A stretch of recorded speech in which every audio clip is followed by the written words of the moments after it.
Hello. Is anyone here? Let's see. Anybody? Hello. Hello and welcome to Hathor's Hosts. Here we go.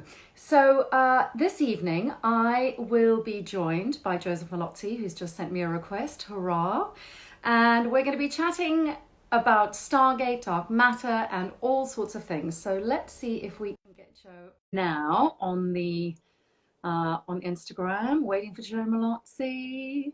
Hopefully tonight you'll be able to hear me, guys. Yeah. Oh, fantastic. Oh my works. God, I'm so excited. This is our first successful connection. Yours and mine and Hathor Hosts. Yes. Fantastic. Oh, hello. How are you? Great. What time is it there? It's 9 o'clock. It is 9 o'clock. Did you have dinner yet? I did, yes. My husband, who is not only an excellent baker, but is also a really good cook, whipped up some Vietnamese pork and rice and all sorts of other lovely things. Now, can I ask you, what time did you eat at?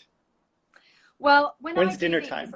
Yeah, so normally we eat like 7:30, 8, sometimes 8:30 in the summer.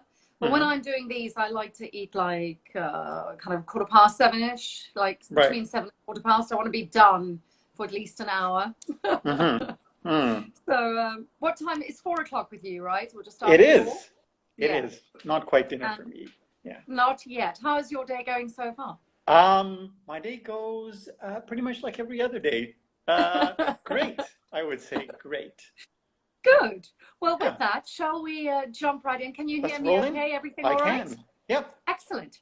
So my first question is, I want to know what sort of a boy you were. What were you like as a kid? I guess I was a nerd. I was very much into comic books and sci-fi. And I think my mother didn't really like the fact that I was into comic books. So but she knew I liked to read. So she bought me a lot of sci-fi novels, like the classics, like Asimov and Arthur C. Clarke.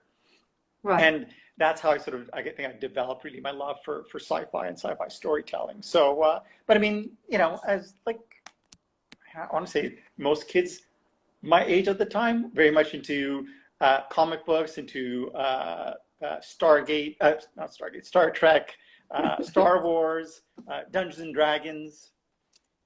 Right. And was the writing something that you always did, or was that something that you were led to later on in your life? No, actually, it's definitely something I always did. I used to write short stories. I remember in grade 4 writing short stories. I was very much influenced by, Bradbury and O. Henry, and I would write these like short horror stories that would horrify my teachers at the time. And I remember writing my first novel, a terrible sci-fi novel, in 5th grade. I remember basically it was out on kind of loose leaf paper. And I always enjoyed writing as a kid, but my mother always, when I told her I wanted to be a writer, my mother would say, well, people don't become writers. That's not really a career, but you can be a lawyer and maybe write on the side. And, it took her a while to sort of bring her around. Has she come around now? She has definitely come around now, yes. Good. So what was your first kind of paid writing gig? It was an episode of Animation, a show called The Busy World of Richard Scarry. It's based on a children's book series. Richard Scarry. Yes. Now you may be familiar with a little animated piece called Patrick Pig Learns to Talk. Yes. If not, I'm sure you'll look it up now. It was. I remember I wanted to write. And I was looking to get into screenwriting, and I ended up sending out at the time 100 resumes to various production companies, just looking to get my foot in the door as a reader. And maybe a half dozen actually wrote back and said no, thank you. But one actually wrote back and said, we don't really have positions for script readers, but if you want, you can pitch us ideas and write for one of our shows. And so they essentially told me how it works, and they send you a series Bible, which essentially gives you an overview of what the series is about. Yeah. And they'll say, look, here's, for instance, one of the short stories or from the book, pitch an idea for how you would like to present a script. And so I came up with, I think, 3 to 5 ideas, and they chose one, and that was my first gig. And I remember that I made, I think, $3,500 in my first year as a writer, and I was like, oh my gosh, if I can double that next year, I'll be so pleased. And I Yeah. did, and then I kept doubling it. So unfortunately, basically, the growth has not been exponential. I have not been able to double my my annual intake over the course of my entire career, but I think I've done okay. Well, it's not over yet. Right. Thank you for that. Thank you. So you've written for loads of shows. I mean, Animal Crackers, George and Martha, The Little Lulu Show, many, many, many shows. Well, you've done your research. I have. It's really hard to see you're very well prepared for this. Well, thank you. Excellent. I like to sort of go. I like to go deep. That sounds a bit right. A bit suspect.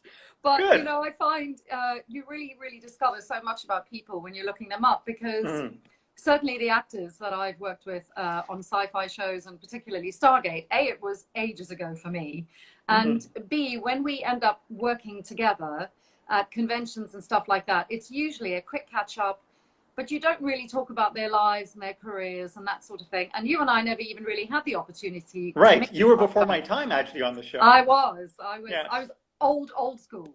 Right. So you've written for all these fantastic shows. You're now making a living as a writer. My question is, how did the Stargate gig come to you, or you to it? My writing partner, Paul Mully, and I at the time shared an agent with Robert Cooper, who was showrunner and longtime writer for the series. And he said that they'd been looking for writers for the longest time. And, you know, it's an experience that I was privy to when we were on Stargate. We were always looking for new writers, but it's always very difficult to find writers who clicked. And it's not because the writers were necessarily, not talented. It was a very difficult show to get, and it was so replete with backstory mythology that it was very easy to get lost. And then we were just very lucky because I think we ended up pitching a couple of episodes that were essentially standalones, episodes like Scorched Earth, Window of Opportunity. And so they took a chance on us, and so I think we pitched, again, I always recommend 3 to 5 pitches, and they liked, I think, 2. And then we got on the phone with Brad and Robert. We discussed, how at the time it was Scorched Earth was when we were greenlit to go to outline on. Right. And so we discussed with them that we wrote the outline, and they were pleased with the outline. So we went to first draft. And I remember Rob Cooper telling me that we sent them the first draft, and they'd kind of been, had a bad experience with other writers before who didn't really come through. And they were on a flight to Hawaii. I think they were doing like a golf trip, and they only had one script between the two of them. And Rob said, do you want to read the script? And Brad's like, no, if I read the script and if it's bad, I'm just going to have a bad time on vacation. And so Rob read it, and he said, apparently told Brad, you can relax, you can have a good vacation. And so basically that was the seal of approval. And we ended up joining the SG1 franchise during its 4th season. That's right. So what was your first episode that you wrote? Was that Scorched Earth? Yeah, Scorched Earth. But the one we're really known for was Window of Opportunity, which... We're going to get to that. We're going to get to that. Yes. Hold your horses. Okay, all right. Hang on there, honey. All right. So before we get there, I wanted to ask you, what are you still writing with Paul Mully, or do you write on your own now, mostly? I write on my own now. I mean, we were a writing team, and we started off by writing together in the same office. And for instance, we would run dialogue back and forth with each other. And then it sort of Stargate progressed, and especially after, we started producing 40 episodes of television when we were producing Atlantis and SG1 at the same time. We ended up splitting up the... Was that siren on your end? Yes, it was. My ride. Yeah, I'll let you know if there's any reason for me to is it your evacuate. No, it's yes. So and then basically we started to write separately, but we continued to share on-screen credit simply because I tended to do more of the originals, and he was doing a lot of the uncredited rewrites on other writers. Right. And I'm uncredited, unpaid, and so just out of fairness, we and then ultimately near the end of Stargate, we started to write separately. And then when Dark Matter came about, we ended up selling Dark Matter, and he has a family in Vancouver, and he didn't want to come to Toronto to showrun, so I just came to Toronto and I showran the show, and I mean, we still keep in touch, and hopefully we'll work on something So again sometime. talk us through your writing process when you're writing, say, on an established show like Stargate. Well, for instance, we'll assemble the writer's room. Yeah. We'll take a look at what has come before the previous season. We'll put together our story ideas, and we'll just spin wildly. It's something like Brad and Robert were always very good at. Right. And then we'll pick an episode and we'll break it in the room. And so essentially you break it down by acts, you break it down by the individual scenes within each act, and usually the individual beats within each scene.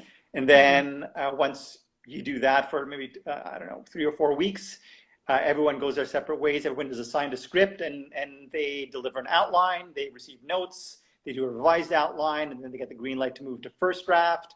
And, and so it goes, and, from first draft to second draft to polish, and then hopefully production draft, and then it's smooth sailing after that. Is fun to say. And during a production week, or however long it takes to shoot that particular episode, I know you eventually, quite quickly became an executive producer on the show. But when you're the writer, are you on set and very hands-on in that kind of shooting week? It really depends on the production. One of the great things about Stargate was that Brad and Robert were firm believers in promoting from within, and helping people grow. Like, I think Andy Makita started as a unit manager, and before he was a director. In the case of Paul and I, we started as co-producers, and we were simply writers. But Brad and Robert were very good about inviting us into editing and having us sit in on all the meetings, so that ultimately, in like a couple of years, we became supervising producers, and ultimately, co-executive producer, executive producers. And near the end of Stargate's run, there were like 5 or 6 writers, where we were all de facto showrunners. So we were all running our own episodes, meaning, we would write the scripts, we would head all the concept meetings, the general concept meetings, the production meetings. We would oversee production as much as possible. But usually, just because there were so many scripts to write, we rarely went down to set, and we had like rotating set of directors, like Andy Makita, like Will Waring, who basically we could trust to do quality control. So we didn't really have to be there, which good or bad, I don't know. With the case of Dark Matter, it was the same way. I was upstairs doing rewrites, and I had my on-set producer Ivan Bartok on set, and if there was ever any issue, he would get on the phone and give me a call, and usually I ended my day early. I would just go down to set and sit on set whenever I could. So as a producer, as a writer producer, you kind of wear many hats. Yeah, of course. In doing my research, one of the things that I read you had said, or it came up quite a lot, and I think it's such an interesting phrase, and it sort of sums up, I think, the kind of whole vibe and deal on Stargate, and that is, you said viewers will tune in for the hook, but stay for the characters. True. And so with that in mind, when you are writing something, are your characters your starting point? If it's an original piece, I mean, Stargate, obviously you joined when it was already the lead characters have been established. The starting point is always the hook, because at the end of the day, I think, I'm always better on the page, to be honest with you. Whenever I go in and pitch, I hate to pitch, because any pitch will never really do justice to the script. I feel, if it's a really good script. And so, like in the case of Dark Matter, it was very much the pitch, but I had the idea, the characters in my head for such a long time. So I mean, they informed the pitch, but really the idea or the hook leads. But like I said, it's really characters that keep audiences coming back, and it's something that I find kind of surprising in a lot of genre television today, is in that a lot of the shows that get greenlit are very grim, or I think they're very I guess, plot forward. I mean, the characters feel secondary, which I think is mind-boggling, because I look at shows, and I always keep on bringing this up. I mean, it's Stargate, it's Star Wars, it's Star Trek. Yeah. The fact that essentially fans or viewers are tuning in with their second family. Exactly. And that's kind of the recipe I brought to Dark Matter. I knew, sort of like my experience on Stargate, and being a huge sci-fi fan, this is the type of show I would like to see. Unfortunately, a lot of the executives making the decisions aren't real fans or don't really get sci-fi. I mean, another genre show I bring up is Supernatural, which I think is great. I mean, it actually had a family at its core, these two brothers. Yeah. And, again, it was like a show that much like Stargate, had an undercurrent of humor, which I think is always important. And they got it, and they ran for, did they do 18 seasons? Yeah. And yet, a lot of executives still don't get it, which is surprising. Well, that's a whole other conversation about executives. Yes. Do you find that it's easier to write for an actor that you know? For example, you've been quoted quite a lot, and again, in lots of interviews that I listened to and read, you often brought up the wonderful David Hewlett and his character McKay. Did your character and the way you wrote for his character, was that informed by the fact that you knew him or got to know him, or was it the other way around? Was the character kind of there on the page, and then the brilliant David brought it to life? It's very much a collaborative effort. I mean, the writer, was Robert Cooper at the time, created the character of McKay, and he was kind of a pain in the ass. And then David Hewlett came and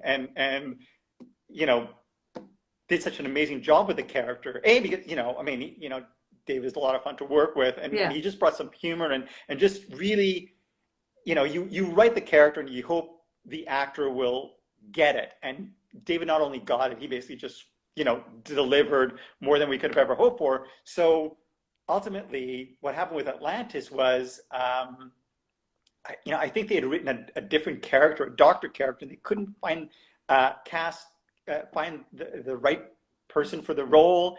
And I think we were like 2 weeks out from prep, and Rob suggested, why don't we bring the McKay character in? And we're like, yeah, okay, maybe. And we brought him in, and it's very much like Zoe Palmer's android character on Dark Matter. It was supposed to be really kind of a secondary character, but the more you write for the character, the more you write for a McKay, the more really, and the more the actor brings the character to life, the more you enjoy writing for the character. And so, some would argue that really the McKay character became the star of Atlantis, just because David was so damn good at what he did, and because he was so damn good, and because you could trust him to deliver, he became kind of a star. And it was the same thing on Dark Matter with Zoe Palmer, was the secondary character. Our scripts were coming in short. I loved what she was doing with the character, and so her performance really informed what I was doing on the page, and what I was doing on the page informed her performance. And it's a symbiotic relationship where you just it grows and kind of takes on a life of its own. Absolutely. Are you involved in casting when you are Yes. As a showrunner, you're absolutely involved in all aspects of production. But when we started off on Stargate, Brad and Robert were very good about bringing us in to casting for our episode, whenever the episodes we wrote. And sometimes Paul and I would switch off so that we didn't overwhelm the actors. But yeah. And so, what are the things that excite you in the room that an actor does, or the things that suddenly make you go, "Oh, that's interesting"? I always tell an actor, especially if they didn't get the role, that it's not something they didn't do. Like, basically, I know like a lot of actors beat themselves up over the fact that, I blew it. Very rarely does an actor blow it. It's usually they don't get the role because someone else has brought something completely different to the table. And I just did a show called Utopia Falls, and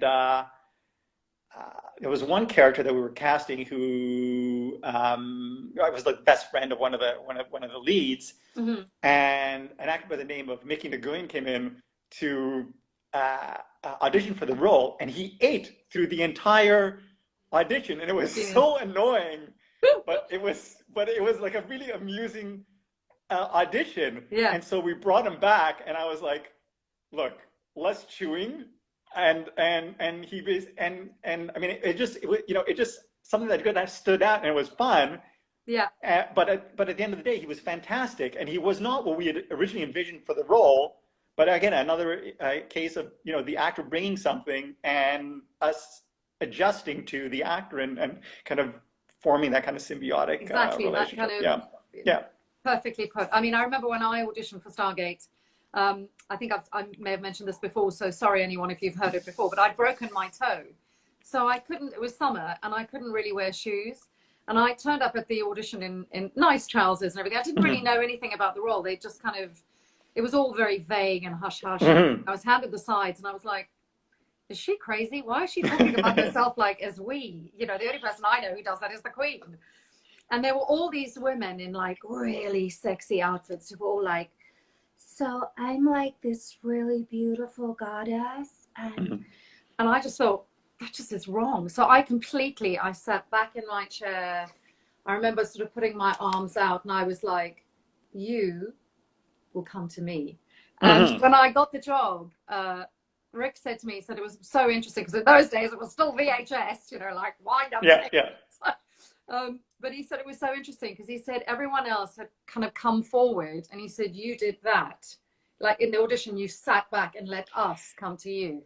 You know what? I loved your performance as Hathor. And basically the fact that you brought that in the audition brings me to another thing that I love, and it's something that Peter DeLuise, a longtime director of the show, also sort of amazing director, and once said when I was in the room with him, and he said, use the stillness.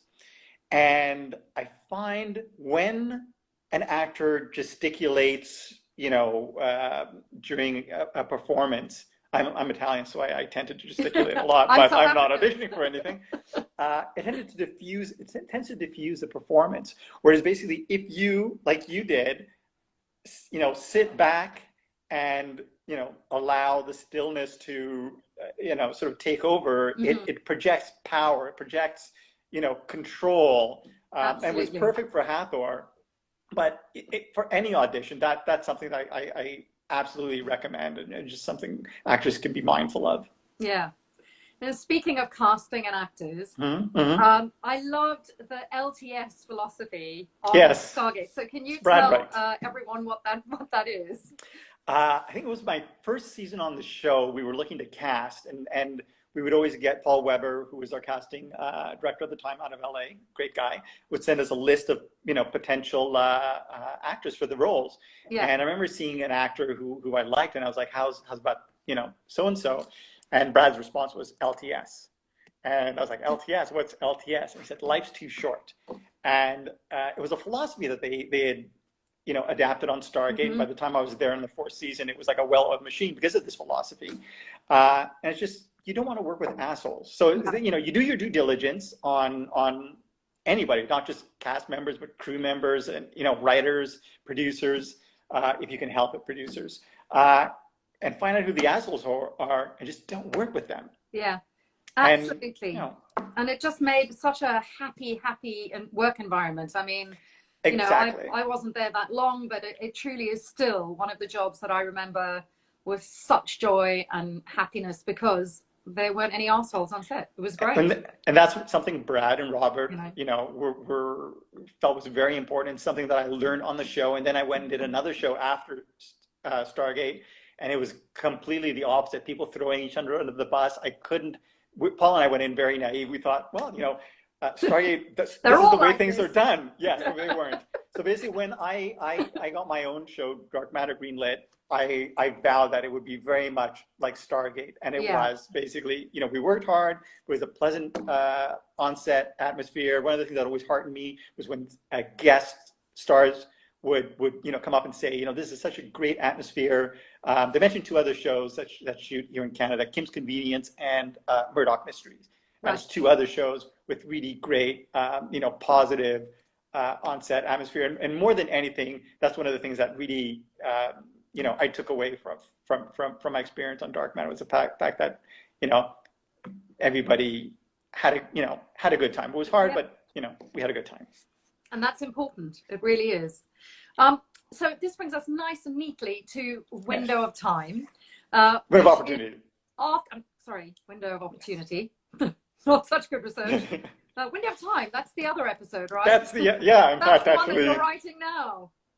Oh, spoiler alert. Yes. Window of opportunity, which is so often quoted. Again, in my research, it came up so often as like one of the all-time favorite episodes. And you said a few times that you really love a time loop episode. I do. Or you love a time loop idea. So it's a really effective device, particularly in sci-fi. Can you tell us why that is? You know what? There are certain sci-fi tropes, and the fact that it's trope is not necessarily a bad thing. I mean, I remember when we first pitched Window of Opportunity, it was very different. There was a loop, but it was like a very dark story. It took place off-world on a planet, and Rob Cooper was giving us notes, and it's like, no, it should take place on the base. It should be funnier and this and that. And I was like, finally, I was like, we're just doing Groundhog Day. And he's like, yeah, do Groundhog Day. And so I was a bit dubious at first, but I realized ultimately that you can do the trope, but what makes it special is that it's our characters who are in the story. So essentially, O'Neill and Teal'c, who are the least scientific, individuals, are the two who are stuck and have to figure things out. And so, it's a lot of, time loop episodes just give you the opportunity to play with the humor, to basically kind of repeat beats.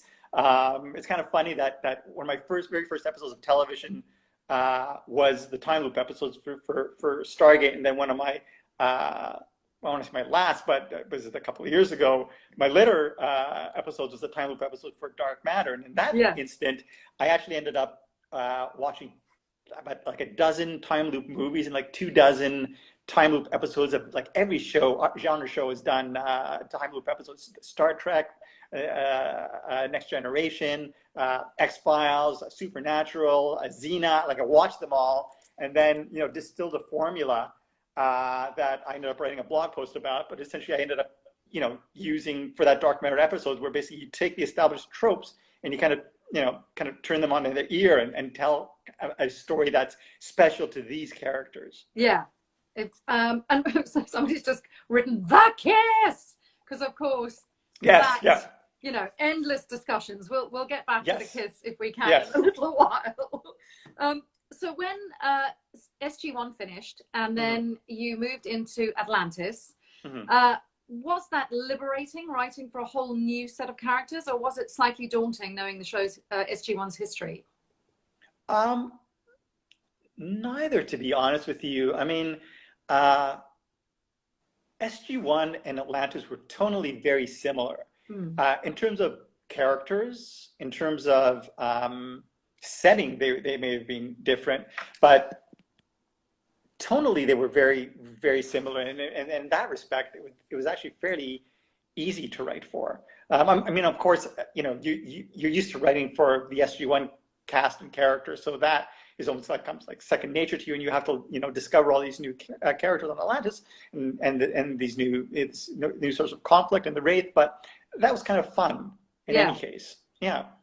And always great to access that kind of seemingly never-ending vault of information, imagination, all that stuff as a kid, I guess, that you can Rolodex in the head. Well, I mean, it's really thanks to Brad and Robert who were able to come up with all, these villains, and, and then at the end of SG1 come up with a whole new set of villains, and the Ori and the Wraith, and then, a whole, different series in Stargate universe. So, hopefully we'll see some more of that in the not too distant future. Yeah, absolutely. I loved when I was looking up Whispers in particular that you introduced a kind of kick-ass team of women. And in your own words, to kind of help address the gender imbalance. So, thank you for being way ahead of the curve there. Well, I don't think I was necessarily well ahead of the curve, because the character of Samantha Carter was you know, But that's a trailblazer in sci-fi. No, but I'm always really heartened by, you know, the number of women who will tweet or message or email and say, I grew up watching Stargate and watching Samantha Carter, you know, with my family, and that's the reason why I'm like an astrophysicist, or you know, I've done this or I've done that, and I'd love to hear it.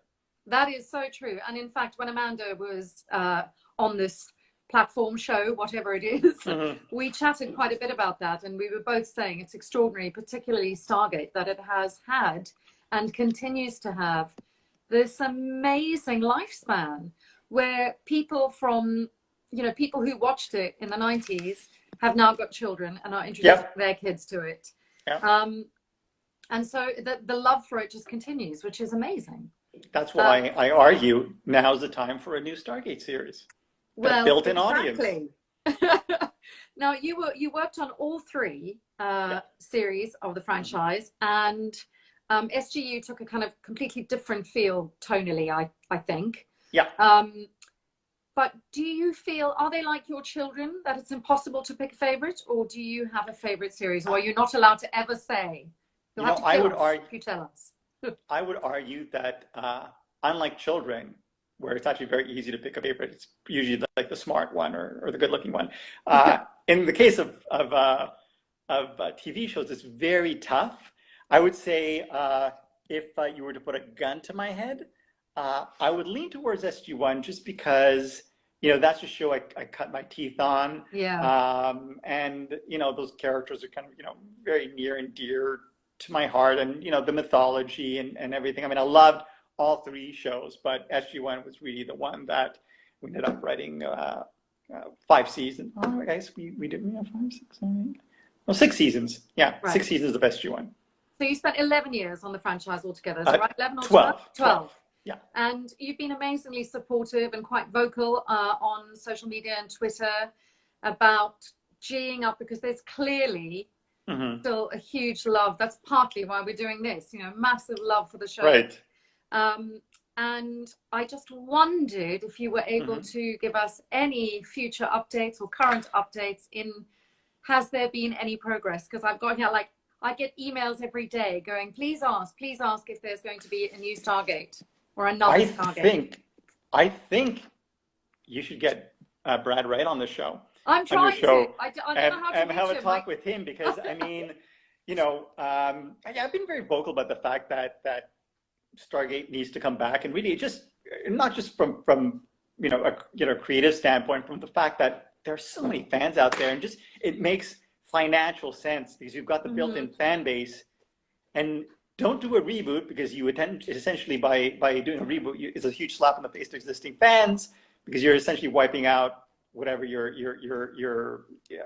15 years, 17 years of 17 seasons of canon. But just create a new in-canon series that is a great starting off point for new viewers, but rewards longtime viewers as well. And, you know, I've been arguing that, you know, rather than bringing someone in new, why don't you go with the person who got you there? So, you know, I know that you know, Brad has been in talks with MGM. You know, he mentioned that a little over a year ago, and I'm sure things have progressed since then.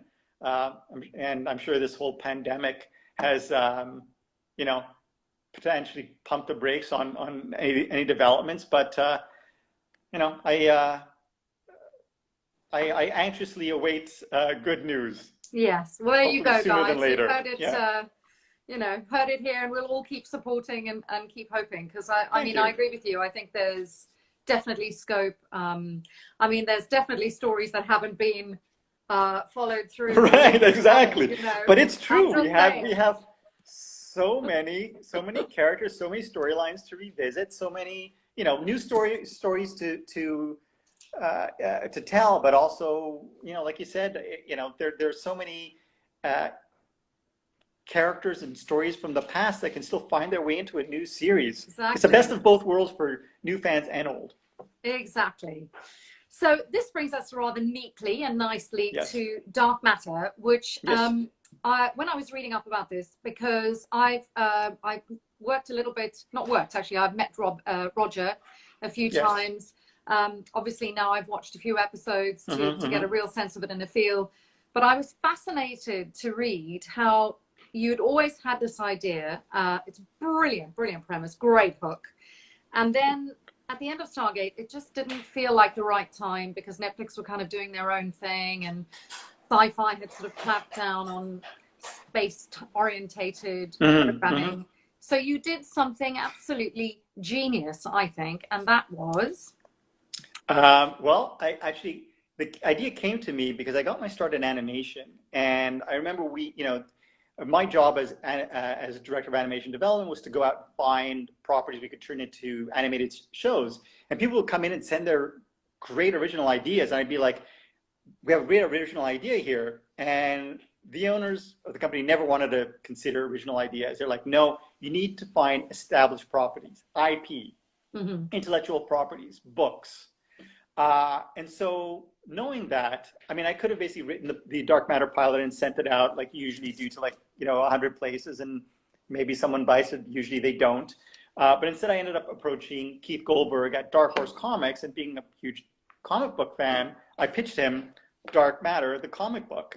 And he loved the idea, and so we ended up doing a 4-issue opening arc, which was essentially the first 2 episodes of the series.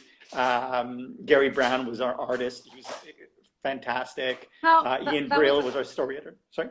No, I was just going to say, sorry, it's so hard with this interrupting people. Excuse me, but I wanted to ask how you chose the animator and your illustrator. When you're looking to do a comic book, it really depends. Who you go with has everything to do with it.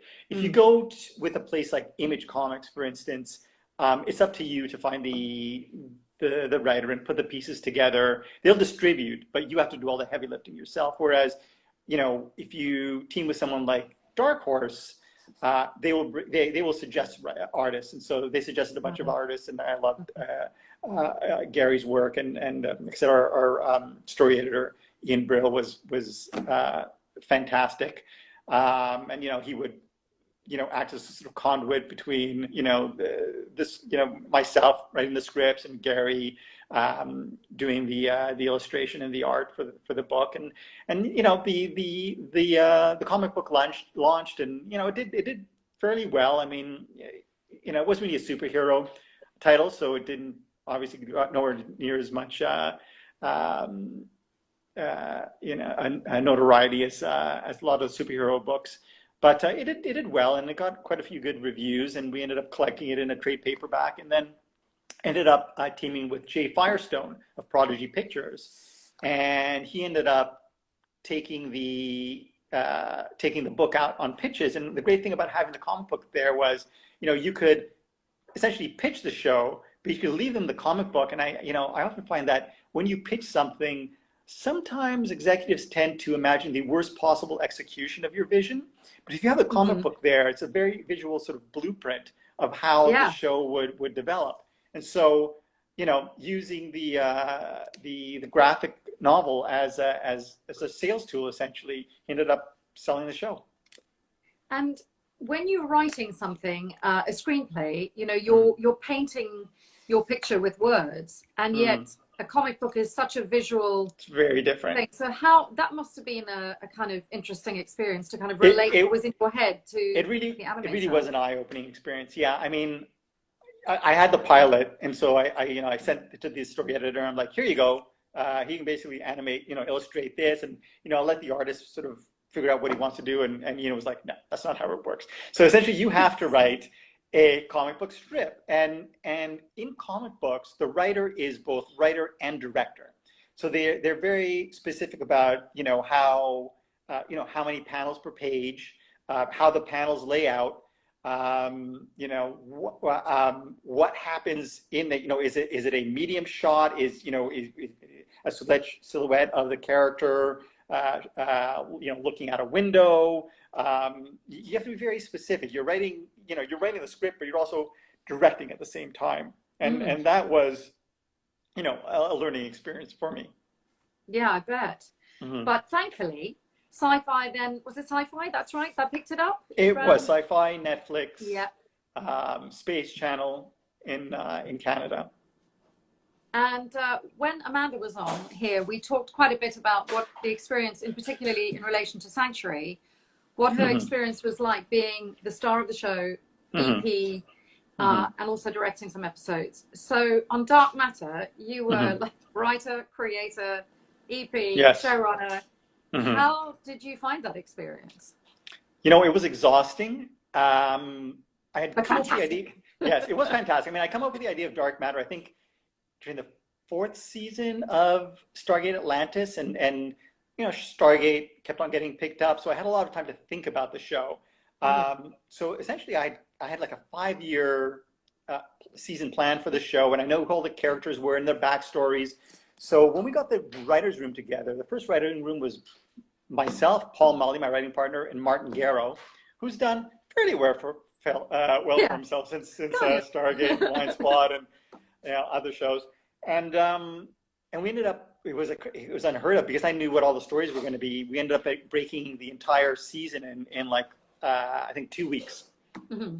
And then we went off, and I wrote 5 of the episodes. Paul wrote 5, Martin wrote 1, and then I don't know, a couple of freelancers wrote the other 2.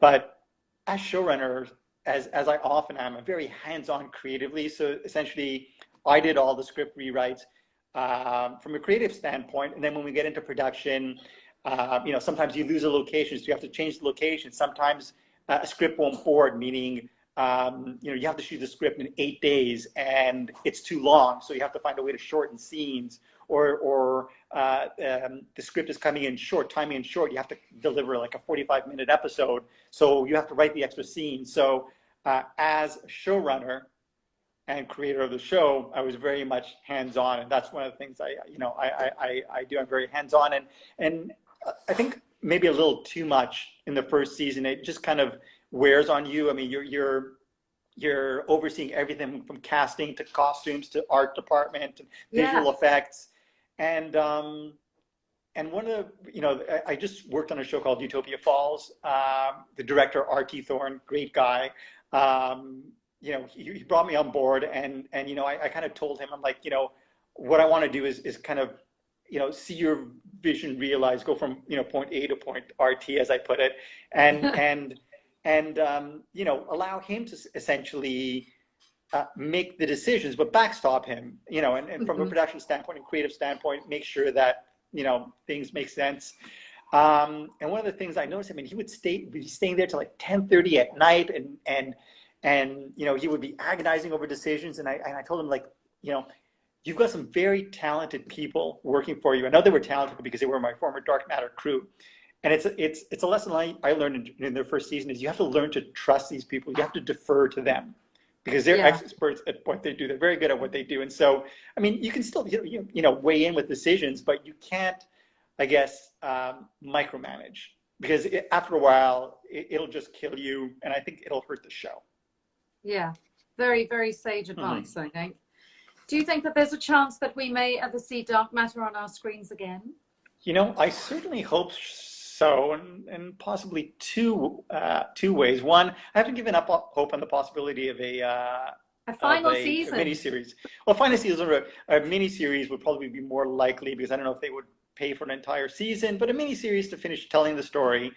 Other than that, I'm working on another sci-fi series that tonally is very different to it's very similar to Dark Matter, which is very similar to Atlantis, which is very similar to SG-1. So, in a best case scenario, I can license the characters from Dark Matter, bring them over for crossovers, and if they pop, that will, hopefully give rise to that miniseries somewhere down the line. Absolutely. Well, fingers crossed. Now, I'm very cognizant of the time, because we've got like 2 minutes left, and then normally we want to hand over to the fans. Okay. I have a few questions that I feel I desperately want to ask. So, you talked about you're writing on a new sci-fi show. Are you allowed to talk about that? Are we allowed to say what it is, or not yet? I can't say too much, but I will say it's a time travel series. Exciting. I think it's a lot of fun. If you're a fan of episodes like Window of Opportunity on Stargate, or in Dark Matter episodes like All the Time in the World, which was another time loop episode, Isn't That a Paradox? They're kind of the funnier episodes. So this series is a bit more humorous. There's a family. I call them a family. They're not actual a family, but it's sort of like SG-1 was a family, like the Atlantis expedition was a family, like the crew of the Raza and Dark Matter was a family. There's a family of 4 characters, one alien and 3 others, and they're not the best of people.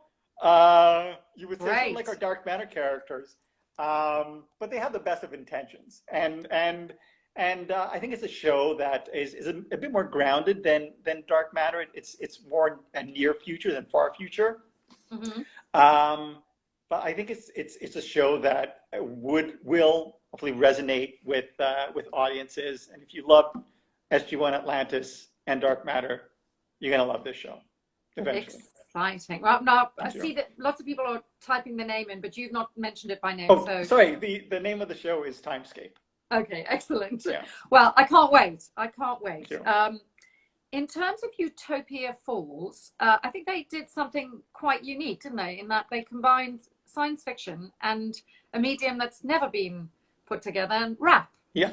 Yes, hip hop. I met the creator R.T. Thorne at a Directors Guild event, and he was so complimentary about Dark Matter that I ended up having lunch with him for 2 hours, and he ended up pitching me this what I thought was like a crazy idea about sort of hip hop and sci-fi mix, and he was going to go pitch it to Hulu, and I was like, well, good luck. I mean, it's very ambitious, and I love the fact he was so ambitious and passionate about it.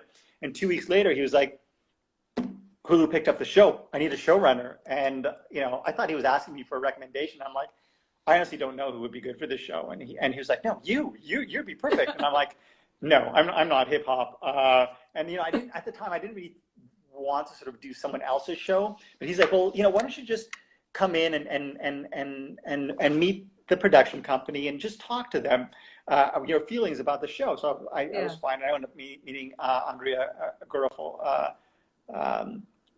Garofalova at Sonar, who was fantastic, and I was just it was a bit of tough love. I was like, this is how I see that for the show. This will be my approach. This is what you have to do, and good luck. And then I got an offer, and I told my agent, I don't really know the show's for me, and he's like, well, just counter, and if you were going to do the show, how would you get it done? And one of the reasons I was reticent, beside the kind of the musical aspect, was because I knew it would be a very challenging show. So I said, look, fine, if I can bring in my Dark Matter crew, my on-set producer, Ivan Bartok, my line producer, Robbie David, my production designer, Ian Brock, then I can do the show. And so they said, fine. And we ended up doing the show. And it was tough, but it was fun. It was fun. Yeah, and music is so important, I think, anyway, when putting something together. I read somewhere, I don't know if this is true, that you had an idea to do a musical episode of Stargate. Whenever someone, like either a fan or one of the writers, comes up with like a crazy idea, I always say, like season 6. That's when we'll do the musical episode. So I wasn't that serious. To be honest with you, I'm not a huge fan of musicals, but I did think about it for Dark Matter because the entire cast sings. So it was a possibility, but I know, not a fan of musicals. I know, no, it's all right. I'm only teasing. Yeah. But I mean, it is astonishing that I was in a science fiction musical 2 years ago. All set, it's called Fanatical, and it's sort of set in a convention, but then the fans end up kind of doing the story. And every time I am at a convention, because of course people recognize those scenarios and themselves, people loved it, absolutely loved it. Somebody's saying, need Michael Shanks for the musical with Suanne. Yes, I bet I'm he all has for it. that. I bet Michael sings like an angel. I'm sure he does, as do I. No. Well, merci beaucoup. Merci De rien, de beaucoup. rien. Okay, we're going to hand over to the fans now. I've got some questions that people All have right. emailed in. I still feel like I've only covered a quarter of what I really wanted to, but we're going to run out of time. So, All right. first question is, what is the one episode or scene in SG1 that you're most proud of writing? That's a tough one. I guess the one I'm most proud of, and it may seem weird because it's really like maybe like a nothing scene, but there's an episode called Ripple Effect in which there's a space-time breach and alternate versions of SG1 start arriving at the SGC.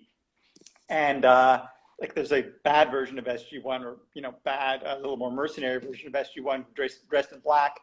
And they end up on a ship with our version. And there was a point in the script where they have to do a reversal, where they have to escape from the room and turn the tables on the mercenary SG1, but basically they both know what each other would do. Mm-hmm. And so at the time in the outline, I just put it at TBD, meaning to be decided. And I figured when I write the script, I'll have to come up with something. And when I came time to write the script, I actually came up with what I thought was like a really fun idea. And it was kind of a twisty turny. We knew that you would do this, so we did this because you would do this. And it was a kind of a fun twist that I mean, once you sit down to write the script, you have no idea. And it's terrifying because you could basically run up against the wall. But as it turns out, it kind of came to me. So basically that scene, I like to call it the Ben Browder underwear scene in Ripple Effect. Well, there you go, guys. You heard it here first. Which character was the most difficult to write and why? Stargate character, they've said, sorry. The most difficult to write.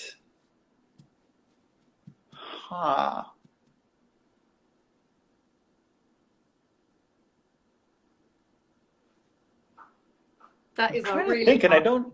Yeah, that I'm not. I can't think of a character who was necessarily difficult to write. There were many who were much easier to write. Right. But I don't think there was one character who was actually more difficult to write. I mean, the characters who always had the more humor were always more fun to write. I mean, Jack on SG1, McKay on Atlantis, and David Blue's character Eli on Universe. Fab. Somebody said, I've always loved how much you've always stood up for the Sam Jack ship. I know there was supposed to be a scene in the sadly never realized third SG1 movie that made it pretty clear they were indeed an item. That is, that it would finally give us an on-screen confirmation. Is there anything you can tell us about that scene? That was a script co-written by Brad Wright and Carl Binder that would have made the Stargate program public, Stargate Revolutions. I think it was a dinner scene between Sam and Jack that made it very clear. All I can say, I mean, basically, because, like the Stargate Extinction Atlantis script that we wrote, it's, sadly, I don't think it will ever be produced. But hopefully, if there is a fourth season, there may be still opportunity for that confirmation. Ooh! Dun, dun, dun, dun, dun. Let me see, where am I? Do you list your stories so if not used in an episode or a show that you can use them in others, I presume in other shows? Sorry, what do you mean? So the question is, do you list your stories? I think what they mean is, do you make lists of ideas for storylines? And then if you don't use it in an episode or a series, that you can use it for another one, for another series or show? Yes. That's kind of tough because a lot of, I remember when Paul and I completed our first season on Stargate season 4, and we were tapped out of ideas. I mean, we come up with all these like great one-off ideas, and we thought, I don't know how we're going to come up with ideas for an entire new season. And we realized that one of the things that made it actually easier as the show went along was the mythology and the backstory and the relationships that you develop. there's kind of almost like an endless wealth of ideas to draw from. So really, it comes from past history of the show, but also from characters. So those are really where most of the ideas come from. So it's very rare that we would come up with like an idea like, oh, I want to do, they steal a penguin episode, and then like, oh, we can't do the steal a penguin episode in SG1. I'm just gonna set this one aside. Usually the stories come from the characters, come from previous episodes. Okay. Somebody wants to know, where did you get the awesome poster behind you, or posters? I can't see it. Here we go. I'm going to give you a little, basically, yes. This is the artwork of Michael Cho, who is a big comic book artist. I picked up his prints. I'm just going to bring you over here to check out. This is Alex Ross. Wow. I'm a big fan of villains. I don't know if you can see. No, sorry. You can see that. Yeah. And then, sorry, over here. This is my dog's artwork, Suji. Suji has a lot of love. Yes. And then over here, I'll just kind of bring you right by it. This is the Alex Ross Crisis on Infinite Earths G Clay that I picked up at San Diego Comic-Con a couple of years ago. So basically, yeah, I'm a big comic book guy. Oh, I love it.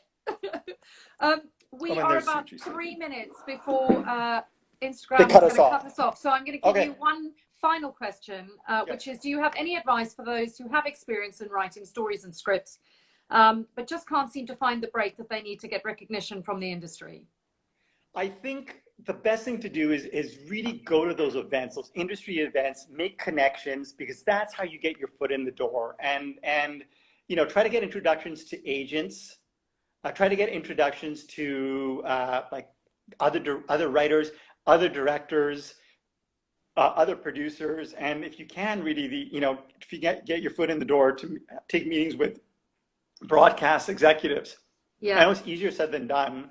And it's something that I always loathed. I'm not really a party guy, but if you can reach out and make those connections, slowly but surely, kind of you build those relationships, and you get the opportunity to sort of get your chance eventually. Yeah, and I think also don't give up. Particularly right, exactly. Yeah, people are really open, much more so than they were, say, 10 years ago, because of social media. Certainly now in the pandemic, everyone is at home, so there's much more of you have probably more chance now if you send a script to somebody, and just to keep going. Yep. Well, what an absolute pleasure this has been. Thank you so very much. It was a lot of fun. Oh, I'm so delighted you decided to come on and have a chat with us. I'm going to save it in my stories. There's one last question. Let me see if I can quickly. Oh, I've got 1 minute to go. Where's the question? Hey Joe, what would have happened in season 6 of Atlantis now that Atlantis is on Earth? You can. Basically, I actually have. What I'm going to put it. Go to Twitter. I'm going to put the. Oh no, you're frozen. I was going to put the link, I think, on Twitter, hopefully. Oh dear. If we get cut off, guys, I think what Joe's trying to say is that he's going to put some stuff. Oh, you're back. Sorry. Oh yeah, sorry. I'm gonna pin a blog post I did on my Twitter timeline. A blog post that basically breaks down what I had planned for the 6th season of Atlantis. So head on over to the Twitter in 5. Wonderful. Well, thank you again. Have a wonderful evening. And thanks so much for joining me on Hathor Hosts. All right. Lovely to see you. And guys, I'll see you guys next week with the one and only brilliant Peter Kalamis. So I will see you guys then. Have a great evening, and thanks so much again, Joe, for sharing your time with us and your stories. So interesting. I mean, I kind of feel we could do this for 2 hours, right? And hey, we logged on. I'm so happy. Anyway, thanks again, everyone. Have a great evening or morning or afternoon, wherever you are. Bye.